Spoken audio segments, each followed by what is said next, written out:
तव कथामृतं तप्तजीवनं कविभिरीडितं कल्मषापहं श्रवणमङ्गलं श्रीमदाततं भुवि गृह्णन्ति भुरिदा जना।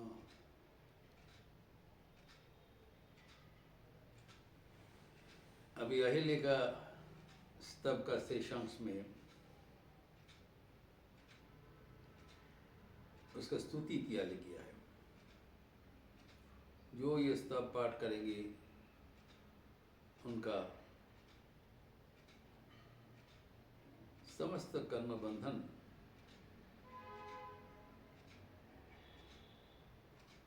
से मुक्त हो जाएगा एवं ब्रह्म ज्ञान भी प्राप्त होगा।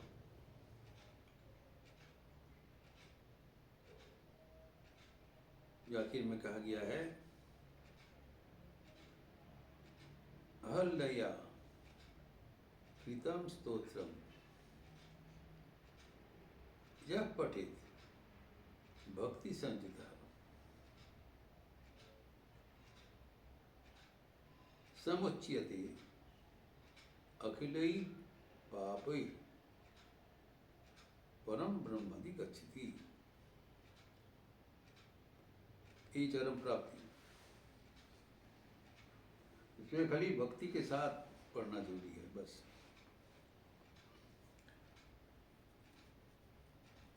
ये जो स्तोत्र का क्या विशेषता है, what is the unique characteristics, क्योंकि ज्ञान समृद्ध है और ज्ञान से भरा हुआ ये स्तोत्र अगर हम भक्ति सहकार पाठ करें, पाठ करने से होगा, आवृत्ति करने से होगा भक्ति के साथ, तो ज्ञान और भक्ति का जो संयुक्ति है वही है ब्रह्म ज्ञान, वही है जीवन का परम प्राप्ति। एकमात्र सिर्फ स्तव पाठ करने से कैसे हमारे जन्म जन्मांतर का जो कर्म बंधन कैसे छुटकारा मिलेगा, ये प्रश्न था। इसके समाधान में हम लोग किए हैं कि उदाहरण देते हुए, क्योंकि भगवद गीता का जो चतुर्थ अध्याय का वर्ष नंबर 37,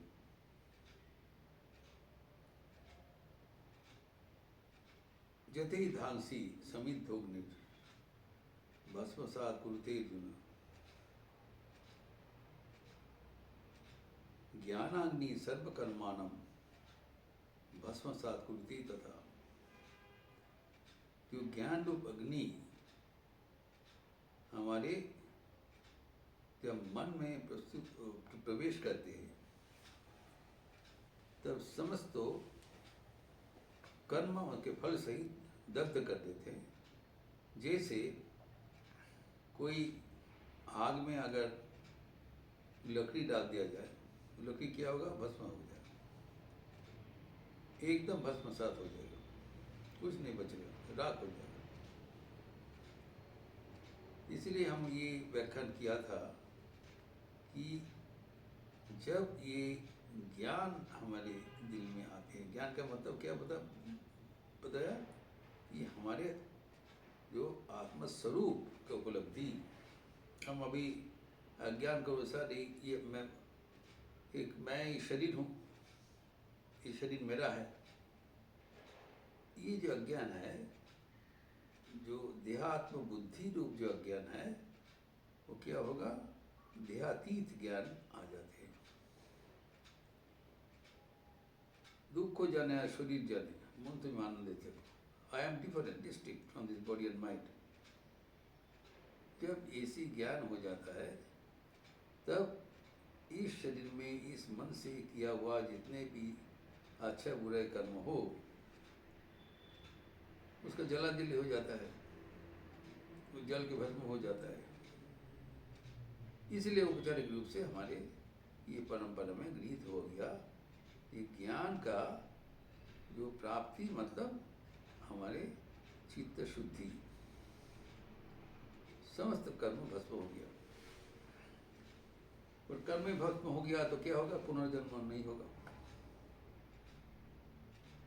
जब प्रारब्ध ही नहीं रहेगा तो कुछ नहीं बचेगा। इसीलिए कहा गया है कि हमारी जो अगले ही पाप हुई, जितना भी पाप राशि, पापों में सभी तो बैलेंस नील हो गया। और इसके साथ साथ क्या हुआ? जो ब्रह्म ज्ञान भी प्राप्त होगा। इसके बारे में थी फिर हमारे मन में प्रश्न होता है, ठीक है जितना कर्म किया है ज्ञान का प्रवेश से उनका प्राप्ति हो गया, वो उनका जो गुरुदेव का करुणा से उनका सारे प्रारब्ध कर्म राशि खत्म हो गया। लेकिन जो ब्रह्म ज्ञान प्राप्ति वो तो आसान चीज नहीं है, वो कैसे संभव हो जाएगा? यही प्रश्न हुआ। इसके समाधान में कहा जाता है कि ये जो ज्ञान का बारे में कहलाता है, ये कौन सा ज्ञान है? ये कोई सेकुलर नॉलेज नहीं है, जागतिक ज्ञान नहीं है, अपरा विद्या नहीं है, ये परा विद्या है। जया तक ब्रह्म विद्या अधिगम्यते, ये परा विद्या है। और ये परा विद्या होने से क्या होता है कि हम अपना स्वरूप उपलब्धि कर लेते हैं। वो प्राप्ति करने के लिए परवर्ती गीता का परवर्ती श्लोक में भगवान ने बताया, तो उस फेमस श्लोक है 440 में, चतुर्थ अध्याय, श्रद्धावान लभते ज्ञानम तत्पर संजितेन्द्रियः ज्ञानम लब्ध्वा पराम शांति अचिति नाधिगच्छति। तो इस अवस्था प्राप्त होने के बाद जब ज्ञान का अधिकारी हो गया तो क्या होगा? उसका जीवन में श्रद्धा का अभिनिवेश होता है। जब श्रद्धा किसी के जीवन में प्रवेश करता है तो वो अमर हो जाता है। श्रद्धा is the main factor. Swami Vivekananda कहते ये श्रद्धा ही एक वो इंसान से दूसरे इंसान का पार्थक्य का पहचान है। जिसके दिल में जितना अधिक श्रद्धा है वो उतना अधिक बढ़ेंगे, और जिसका श्रद्धा नहीं है वो कुछ नहीं होने वाला है। ये है श्रद्धा का चातुर्य। और क्या कहा गया है श्लोक में? श्रद्धावान लभते ज्ञान, जिसको श्रद्धा है वही उसको ज्ञान प्राप्ति होगा। एवं तत्पर असंगति, जो आध्यात्मिक जीवन में कुछ करने के लिए, जो आध्यात्मिक जीवन में प्रतिष्ठित होने के लिए पहले चाहिए श्रद्धा। स्वामी जी कहते हैं श्रद्धा से ही एक और इंसान से दूसरे जो इंसान का फर्क हो जाता है। श्रद्धा का डेफिनेशन में कहा गया है, गुरु वेदांत वाक्येषु अतीव विश्वासः इति श्रद्धा। ये हमारी जो ग्रहण योग्य तत्व है उसका 3 उपाय है। एक है प्रत्यक्ष ज्ञान, इससे और अधिक ज्ञान प्राप्ति करने का उपाय नहीं है। सर्वोच्च शिक्षा प्रणाली की उसमें जो दिया है वो आपने को जान लेगा। तो श्रद्धावान, श्रद्धा का क्या है? एक है प्रत्यक्ष ज्ञान, जिसको देखा है। दूसरा है कि गुरु का दिया हुआ जो वचन, गुरु का आदेश, उसको 100% सच बनना। तथा शास्त्र में गुरु वेदांत वाक्येषु अतीव विश्वास, वो जो बोला है, अगर हम समझ में नहीं भी आ रहा है तो गलत नहीं है, वो सत्य है। ये जो सत्य का ये जो निरूपण, इसके ऊपर ही हमारी सारे आध्यात्मिक जीवन आधारित है, यही कहना है। तो श्रद्धावान मतलब जिसको दिल में श्रद्धा है, अर्थात अपने पर उनका विश्वास है। अगर हम अपने पर विश्वास नहीं करते हैं, if we are settled that we are existing now और लेटर, अगर इतना अनिश्चय रहता है तो हम आगे नहीं बढ़ पाएंगे। We must progress with a steady rock foundation, and that is Shraddha. Shraddha is the backbone of every being. Shraddha is the foundation of an edifice. जिसका दिल में जितना अधिक श्रद्धा होगा वो उतना आगे बढ़ेंगे। इसलिए यहाँ पर भगवान ने कहा है, श्रद्धावान लभते ज्ञानम तत्पर संयते इंद्रिय। तो उनका जो प्राप्ति है ये श्रद्धा के माध्यम से कहा गया है। श्रद्धा आने से क्या होगा? लभते ज्ञानम, जिसके लिए हम कातर है, ज्ञान का प्राप्ति होगा। एवं साथ साथ ज्ञान के साथ उनका भक्ति भी प्राप्ति है।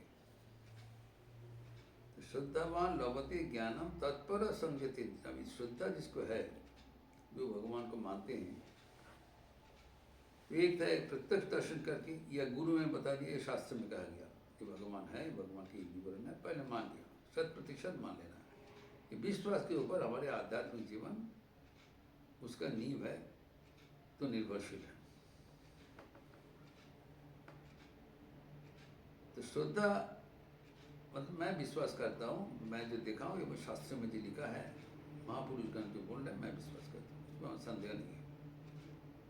ये जो श्रद्धा अगर हमारे भीतर है तो फिर आगे होता क्यों नहीं? तो होता क्यों नहीं? कारण हम ये इसको विश्वास नहीं करते हैं। हम अपने पर हमारा विश्वास नहीं है, श्रद्धा नहीं है। जब अपने पर विश्वास आएगा तब ही श्रद्धा हमारे जीवन में कार्यान्वित होंगी। इसलिए कहा गया श्रद्धावान लभते ज्ञानम, ज्ञान प्राप्ति के लिए श्रद्धावान होना चाहिए। और जो श्रद्धा मतलब ये रहेगा, टिकेगा, हम भरोसा रखते हैं ये वाला रहेगा। अभी उसके लिए क्या करना है, हमें दो विशेषण बताया ना। सब आदमी तो सोचते मेरा पास श्रद्धा है, श्रद्धा से क्वालिटेटिव टर्म, हमारा भी श्रद्धा है, हम तो भगवान को विश्वास करता हूँ। तो उनका जो टेस्ट क्या है, क्वालिटेटिव टेस्ट कैसे होगा? तो ये जो उसका क्या होगा उसे बताया, जो उनका दिखाई पड़ेगा वो जितेंद्रिय है। इसके भीतर श्रद्धा है, हम जानेंगे कैसे? उसका आचरण से दिखाई पड़ेगा। तो आपने इंद्रियों को वश में रखने का उनका सामर्थ्य है। वशे ही जस्य इंद्रियाणि तस्य प्रज्ञा प्रतिष्ठिता। दूसरे जगह में बताया, तो इंद्रिय का अपने हिफाजत में, कंट्रोल में जो रख के कर्म कर सकते हैं, उसी को ही हम जो श्रद्धावान बोलेंगे, जो अपने ऊपर विश्वास है। तो अभी इसे बताया श्रद्धावान तत्संयत इंद्रिय, तो इनका इंद्रिय संयम हमको दिखाई पड़ेगा। अगर इंद्रिय संयम नहीं होता है तो उसको संयम करने के लिए उसको निरंतर साधन करना पड़ेगा। अर्थात साधनरत व्यक्ति जो इंद्रियों को अपने वश में रखने के लिए प्रयासशील एवं उन्होंने श्रद्धा युक्त, ऐसे होने से वो ज्ञान प्राप्ति होगा। और ज्ञान प्राप्ति होने से क्या होता है? ज्ञानम लब्धा परम शांति मचिरे नादि गच्छति। ज्ञान जब प्राप्त हो गया, उसके साथ साथ जो असीम आनंद का उत्सव है, निरंतर शांति का उत्सव है, तो अभी इस अवस्था में जो श्रद्धा का उपस्थित हुआ वो क्या होगा?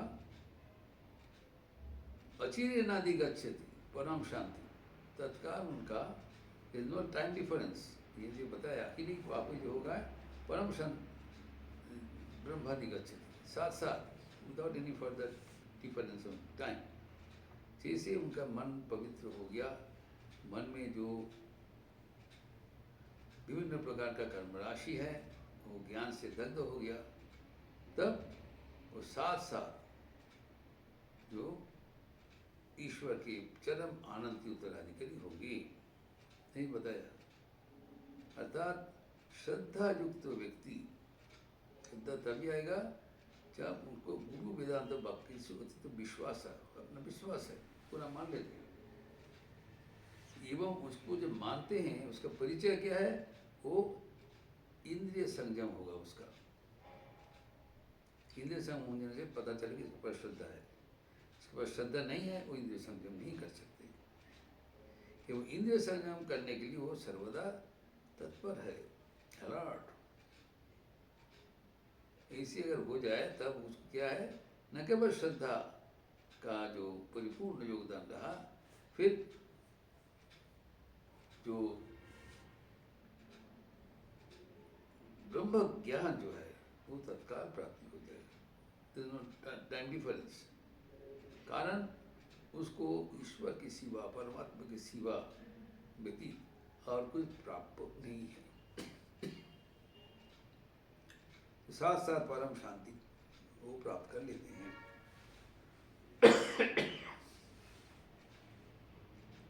जब यही अवस्था होगा, ये फलश्रुति दिया है गुरु पहले का स्तव पाठ करके, तब हमारे जीवन का जो पराकाष्ठा प्राप्त हो गया।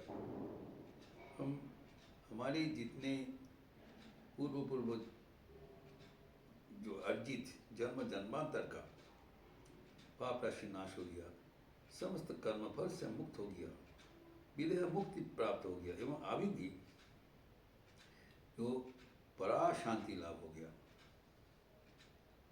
जो जीवन धारण करने के लिए, कोई जागतिक सुख प्राप्ति के लिए जो हमारे प्रयास, वो हम चरम भ्रम से मन को अलग कर सकते हैं, एवं परावर्त के लिए भगवान के असीमित आनंद का राज्य में प्रवेश कर सकते हैं।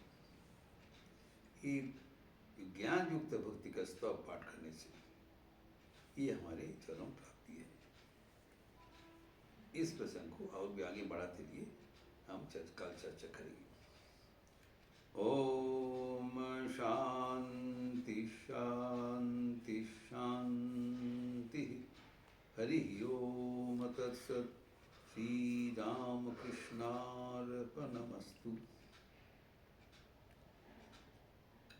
आज जप यज्ञ का अवसर है, सुबह से शाम तक आप लोग जरूर आपने अपने निर्धारित समय पर भगवान के साधन भजन स्मरण करेंगे। जब जग से युक्त हो जाएंगे। शाम को संध्या रीति के बाद स्वामी विवेकानंद की जो जन्म जयंती की अंश अनुसार पुनः रामचरितमानस पर प्रवचन करेंगे। जो तुलसी, महाशंकर व्यास, चुक्षुषी जो की पट्ट शिष्य उमाशंकर व्यास जी, वो पाठ करेंगे। और इसका जो टॉपिक है वो है कि रामचरितमानस के अनुसार हनुमान जी युवाओं के आदर्श। स्वामी विवेकानंद में चाहा युवा का आदर्श हनुमान जी हो, रामचरितमानस से कैसे उसको उल्लेखित हुआ है वो सुंदर व्याख्या कर रहे हैं। आप वो सब स्वागत है। राम की गुरुपध्याय की पट शिष्य उमाशंकर व्यास जी करेंगे। अच्छा रहिए, स्वस्थ रहिए, आनंद में रहिए।